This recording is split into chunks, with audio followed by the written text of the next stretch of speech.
I'm Ella Shamahi, and this is The Conversation from the BBC World Service, the show that amplifies women's voices, which is really just a fancy way of saying that we get two extraordinary women from two different countries who share some kind of expertise, bring them together, and see what happens. So, what unfolds when you get a group of women, sometimes complete strangers, to travel together? Lenka Harabolova is a Czech tour guide journalist and cultural researcher who has worked and lived in the Middle East for over 15 years. And Temi Popo from Nigeria is the founder of Girls Trip Tours, a travel company focusing on women-only holidays in Africa with a social impact. Temi, Lenka, welcome to the conversation. Hi, thank you for having me. Thank you for having me too. So, Lenka, as I've just mentioned, you've spent a long time in the Middle East. What is it about the region that appealed to you? It's a history. Before I studied Arabic and Persian, I graduated in history and archaeology. And by total accident, I subscribed classes about Middle Ages in Middle East.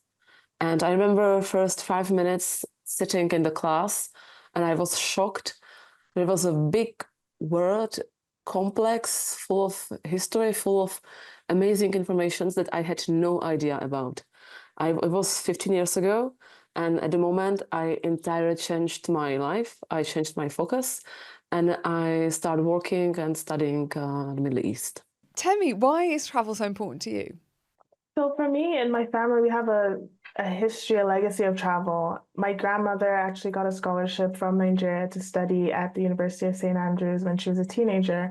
And that moment kind of changed the trajectory of her life and, our whole family. She went on to become the first Nigerian woman to reach the highest level in the Ministry of Education. She became a diplomat and was posted to UNESCO in Paris, where my mother ended up growing up. So for me, travel is so central to my family, but also I see it as a tool for transformation. And so when I decided to start the travel company, I really wanted to focus on Black women and helping them, explore the world in the same way that my family opened up those doors for me. Like at this point, I've lived in 8 different countries. I speak 3 languages, and I can't really stay in one place for too long. Lenka, how about yourself? What are your earliest memories of travel? When I was 8, it was my first travel abroad. I remember when I was a kid, when I was little, I used to go to like children's center after the school. We went to do some sports or some little science. And one day they had a trip to Legoland in Denmark, and I loved Lego. Till now I love Lego, and so I applied, and my family they paid for it. So I went to the trip. When I arrived to the center, I realized that the trip is for children and families. So all the other kids had their parents with them, and I was there. I was 8 years old. I was there standing alone with my little backpack full of food and clothes, and I spent my first 5 days traveling basically alone with people I never met before. So since then, I knew that I will be traveling. Hold on, hold on. You're telling me that as an 8-year-old, you went on a holiday without your family, without realizing that it was a family trip? Yeah. Okay. And then we're supposed to be surprised that you wander the Middle East on your own. Yeah, well, Okay. no, it was amazing. It was obviously there were some other people who helped me somehow because I didn't know any English, but it was a really nice experience. I didn't cry a single time. Stuff happens in your formative years. And Yeah, yeah, I it think was the stuff. Yeah. yeah, exactly. That's stuff. And sorry, I cut you off. You were saying that when you were 15. Yeah, when I was 15, I started travel independently. There was an agency in Czech, which once a year they had these promotions. They would sell you a plane ticket anywhere in Europe for, I think, $4 or $5. It was extremely cheap, even for us students. And every single year when this happened, me and my sister, we skipped our classes. We just, in the morning, 5, 6, we went to the agency. Around 6 o'clock in the morning was already a long, long line of other people waiting after 4 or 5 hours of waiting. there was usually 1 or 2 countries left, so we didn't have much choice, but we still bought we said any ticket anywhere. We bought it, we got it, and we traveled. We went to Denmark, we've been to Belgium, we've been to northern Germany, I believe. We were saving our money whole year to have this trip. It was pretty awesome. But till now, I don't understand it. Our parents were not more afraid of that for us. Yeah, I'm going to say a lot of people listening to this will be wondering that. What people whose parents were somewhat stricter, shall we say? No, not looking at anyone. No, I really enjoyed my formative years. It was a lot of fun. Although I have to say, there is a big difference between going on holiday and enjoying traveling and actually starting a company. How did you decide to start a company? What was that process like? Temi. For me, I actually first started with a magazine. That was like my first foray into entrepreneurship, and I wanted to connect the African diaspora with the continent through writing and storytelling. And then I noticed that about 80-90% of our readers were women. It was an African lifestyle magazine, and we covered business and fashion and travel. And through that, I met really incredible entrepreneurs, especially business women who were doing amazing things that I wanted to highlight. And so with the travel, I was able to bring my community from all across the world to meet those women and to meet those business leaders. And how about you, Lenka? What was the process for you? I never thought about being a tour leader, but when I was 21, 22, I get a scholarship in Iran, and I spent my summer, a few months in Iran, and my Persian got really better. And when I came back home, I was wondering, well, I speak a language not many people speak to in Central Europe at least. And a friend of mine told me, let's try to write to some travel agency. And it was one travel agency which was really looking hard for one person who knows Iran. So I just went there. They gave me like $9,000, and they told me, in 1 week you fly to Iran with your first group, because they were really, really desperate. And I was 22, so pretty young. And since the moment I started to bring groups to different North African, Middle Eastern countries. For many years I was working for travel agencies in Czech, but we have this law which does not allow travel agencies to bring clients to countries which are defined as war zones. So, for example, it's nowadays for Czech Ministry of Foreign Affairs, it's Iran. And I've been to Iran 26 times, and I want to come back. I love this country so much. And there are other countries I love. There's Yemen, there's Afghanistan, and I just came back from South Sudan, Somalia. Many countries I want to work in are not, it's not possible to work for a travel agency to bring people there. So that's why I started to work independently. I'm basically freelancing as a tour guide in cooperation with local agencies. So for me, it was only a question of countries I want to explore, I want to get to know. What's it like bringing people together who are complete strangers and kind of being responsible for not just the tour itself, but the cohesiveness almost of the group? Because the central theme of our trips is social impact, we always attract the right kind of traveler who is a bit more interested in kind of the goal, the overall mission of the trip, than anything else. So with every girls' trip, we educate a girl for 1 school year. So we fund a scholarship. And that's really important to the women that come on the trips, the whole mentorship aspect. So we actually invite the girls that we'll be funding scholarships for to be a part of the experience. And so as we are touring these new places, for example, we went to Zambia and we saw Victoria Falls. The girls who had lived there their whole lives and didn't live very far had never experienced that. Our trips are luxury. We wanted to make sure that people could see Africa as a luxury destination, and they could also see that you can have a luxury experience and still leave impact. And how about you, Lenka? How do you find the process of finding people to actually come on these trips and then organising them so that people are a cohesive bunch? I think that on a scale of luxury, I stand on the directly opposite side in Temi, My clients come home exhausted, dirty, they stink as hell, as same as I do. We sleep in a tents, we spend a lot of time with local people. Sometimes we just sleep on the ground somewhere in a hut. And what I offer to my clients is information. I don't want to brag much, but what I do in my country is pretty unique. I'm the only person here who offers certain trips, certain countries.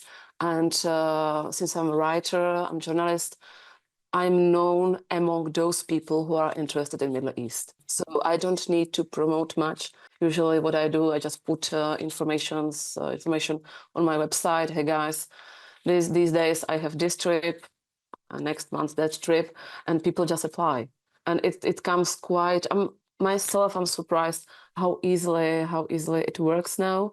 And since I'm freelancer, biggest advantage is that I can choose my own clients. Yeah. Before every trip, I want to have face-to-face conversation on WhatsApp or in a pub or just over coffee to know that my group will work well. You're actually quite picky about who you allow on these trips.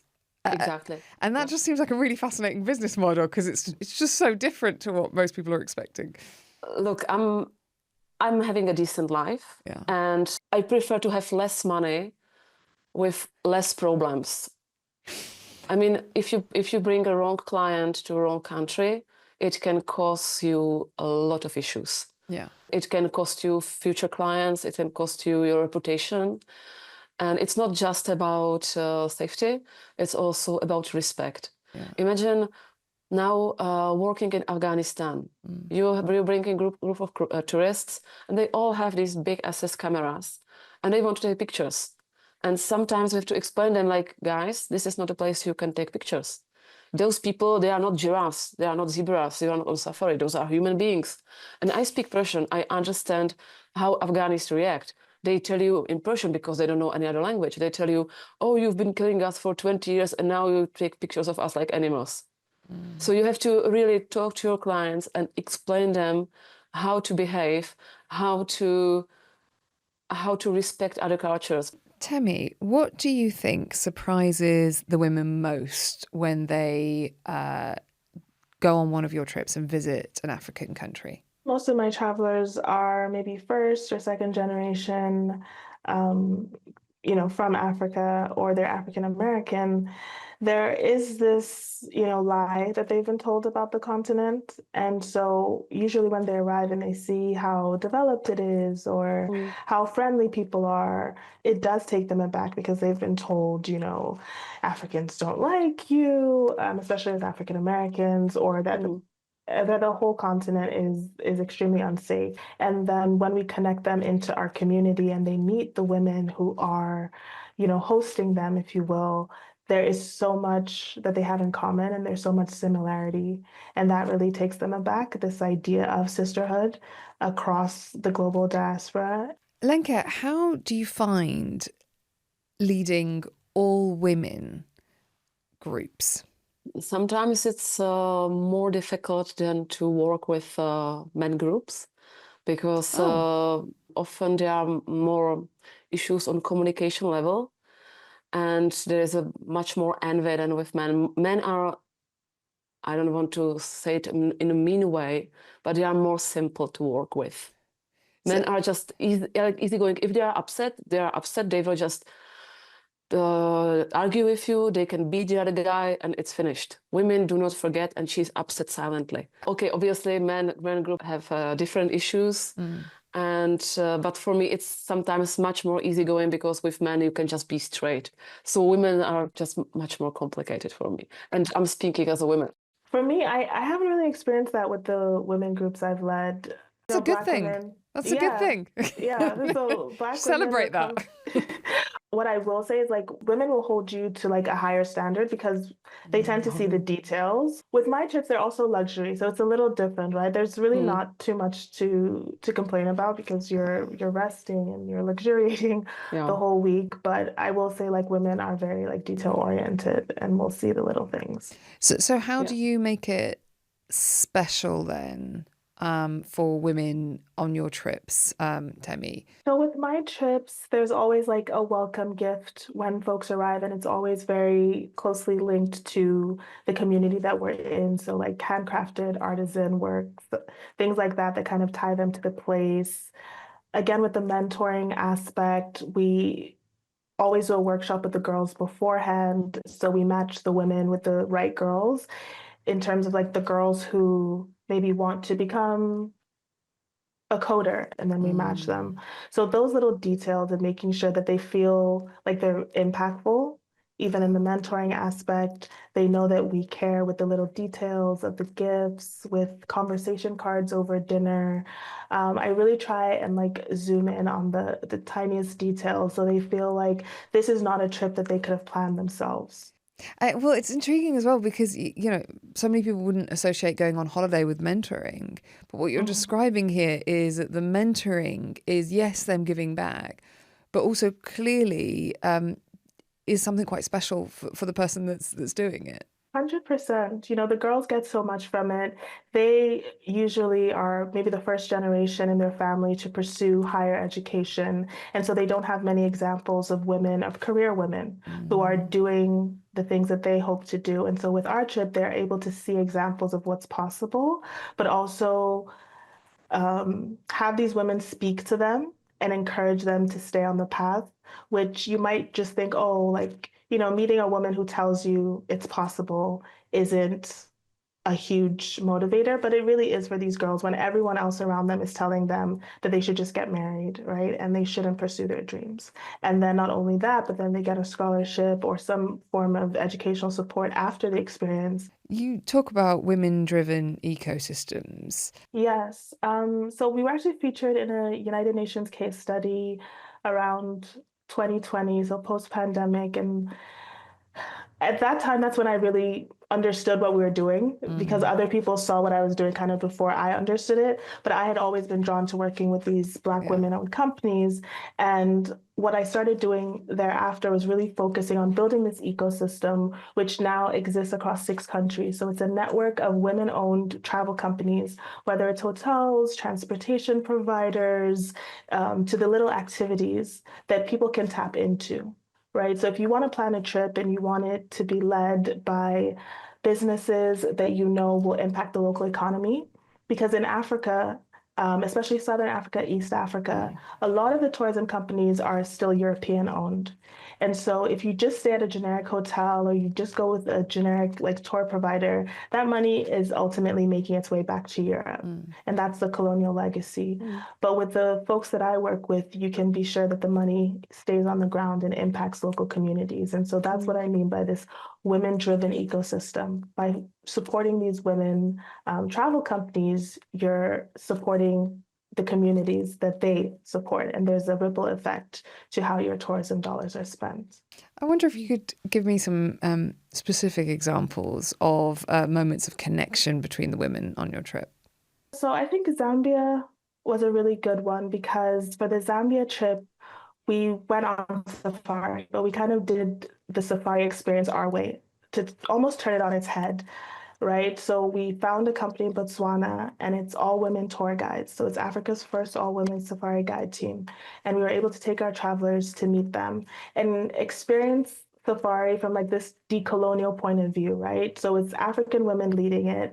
They weren't just talking about, the animals, but there was kind of this connection from the animals to the local like ecology, to the cultural history. And they were telling us stories about how they navigate as safari guides and how they're often underestimated by travelers who don't expect women to be in that space or don't find them credible because of their gender. So you have those connections. And while they're talking about that experience, our travelers are being like, oh, in corporate America, I have that exact same experience, right? Where I'm not deemed credible just because of who I am or my gender or my race. And so there are these moments of connections where Africans will often say, oh, we don't really think about race because everyone is Black, but there are these nuances and these points of connection that the local women and the travelers can relate to. How do you design the itineraries of the trip?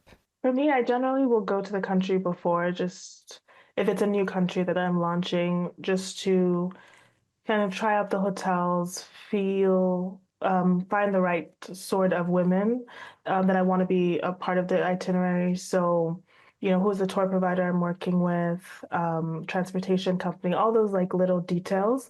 Because I prioritize Black-owned, women-owned, you kind of have to look a little harder than you would normally.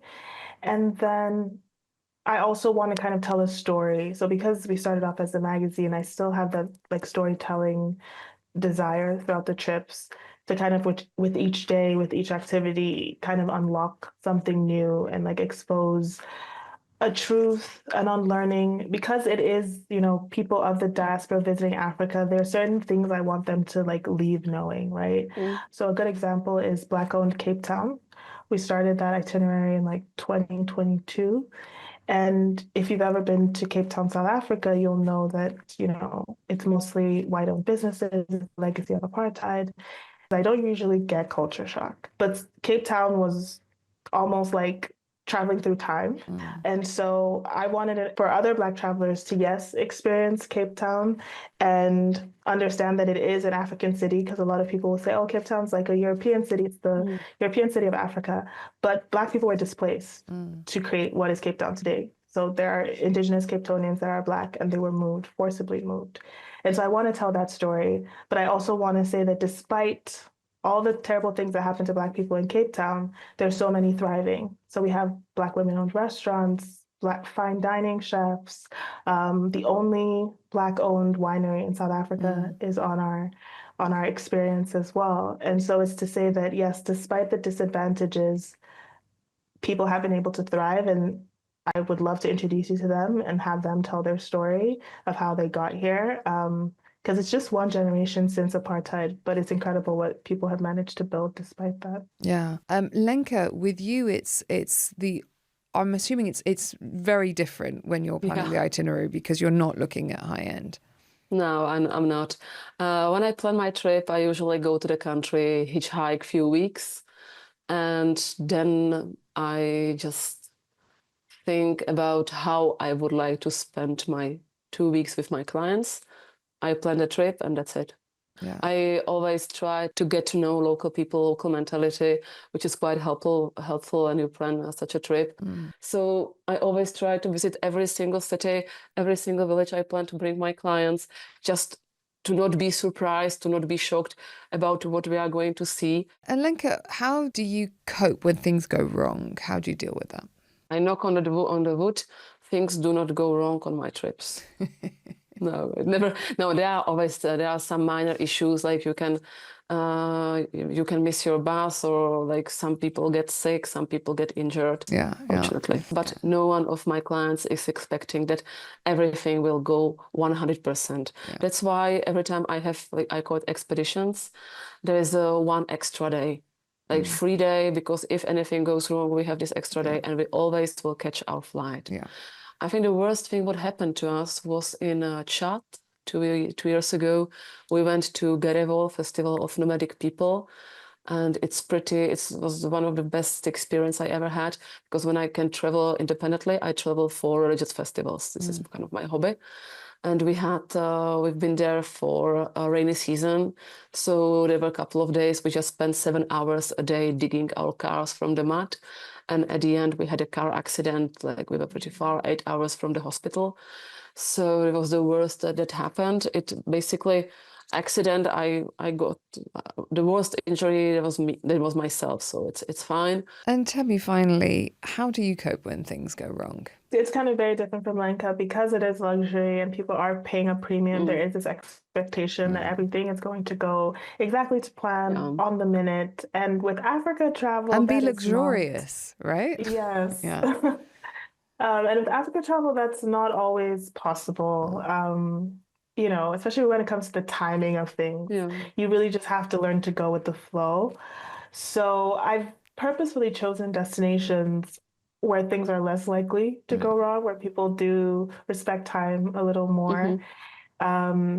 And a lot of the times when things do go wrong, it's kind of like on the back end. So there's this like double mask you have to wear as a travel leader, as a trip leader, right? You're trying to host people and be in conversation with them and, be an amazing host. And on the back end, you're scrambling with the kitchen, you're scrambling with the hotel to make sure like all those little details are on. So for me, when things go wrong, it's usually on the back end side, something, with service at the hotel. And I try to cover it up. I understand that at one point some food didn't arrive for 2 hours. What was your response to that, Temi?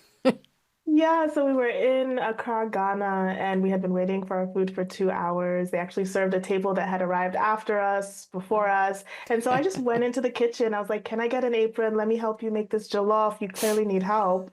And you have to find those like humorous way of diffusing situations because you can't blow up. You have a group of people looking at you. So yeah, that's what I tend to always use humor to bring people around. And the food came out in 15 minutes. So. Well, I actually, when they are hungry, I bribe them with another locality. Like sometimes it happens that, guys, if we skip lunch, we can see this one place more. Isn't it better? Yeah, sure it is. Like, I mean, it's 5 hours, you will not die of hunger, so it's fine. Ladies, thank you so much for joining us on The Conversation for this episode. Thank you. Thank you. Thanks for listening to The Conversation. If you like what you've heard, do subscribe to our YouTube channel.